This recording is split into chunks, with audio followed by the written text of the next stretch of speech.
What's up? Mark Henninger from Sound and Vision Magazine here at Audio Advice Live 2023 in Raleigh, North Carolina with Richard Litzowski from Mad VR. And last time I saw you was at CEDIA, and there's a bunch of technical advances. This has been the year of AI, and I guess AI plays a significant part in what you're doing with motion now. So could you please tell me a little bit about that? Yeah, thanks, Mark. And it's been about a year since we last showed you. We've been really hard at work.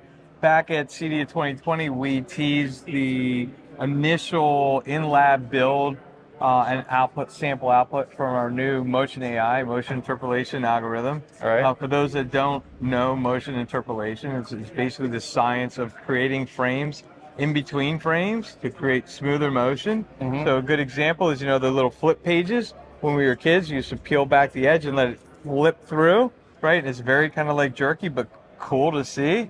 Well, that reason it's like that is because of all the different steps in between, right? So if we were to draw new pictures in between those pages, we could make it more fluid, right? And so that's really the benefit of what Motion AI does, is it creates frames in between the frames that aren't really there to create that smooth motion. And the reason it's becoming a bigger deal now is because screens keep getting bigger, and the larger the screens and larger displays and the brighter the displays, the more something's called sample and hold, technical term that I know you're familiar with, but it creates an actual motion blur. And so what Motion AI does is sets out to be the world's first AI-based algorithm that can remove that motion blur while also preserving director's intent. And that's never been done, and we do that through the level of granularity and control you have on how much of that is put in. And that director's intent is preserving some of that filmic look, which has a little bit of a staccato nature to it, but the problem is when the camera moves too fast, it breaks down, right? And when it's real film, it kind of looks natural, but on a TV with sample and hold, it doesn't. It starts to look like a double image that's flickering. Right, a blur. Like on a pan, you'll see things kind of shake, right? And so that's the tree. That's the key.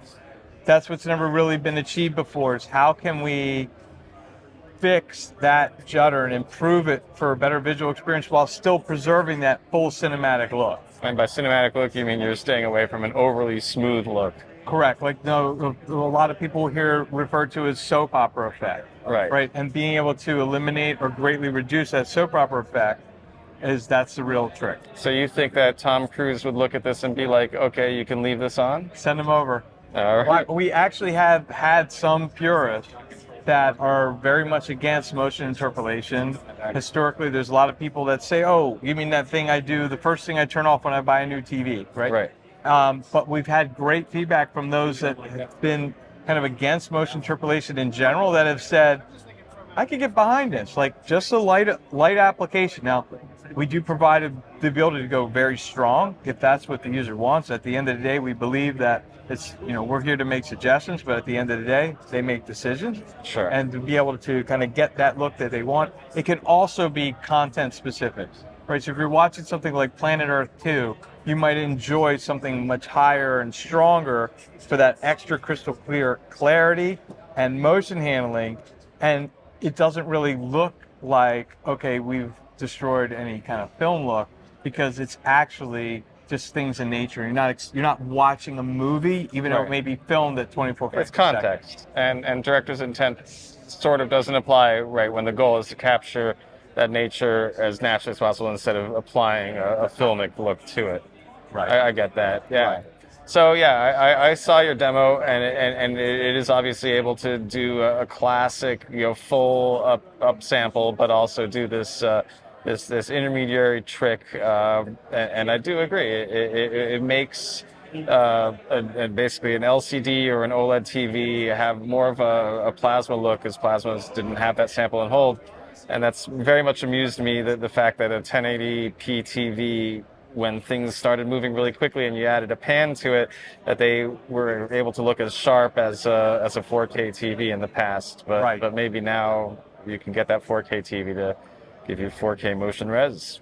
Exactly. And you know, the timing is perfect for this because displays keep getting bigger and bigger and brighter and brighter. Sure. And the bigger and brighter the display, the more those motion artifacts and motion blur becomes a challenge. Right on. All right. Well, thank you for that primer, and yeah, appreciate it. And I'll see you at CDL. My pleasure. Thank you so much, Mark. Right on. You bet.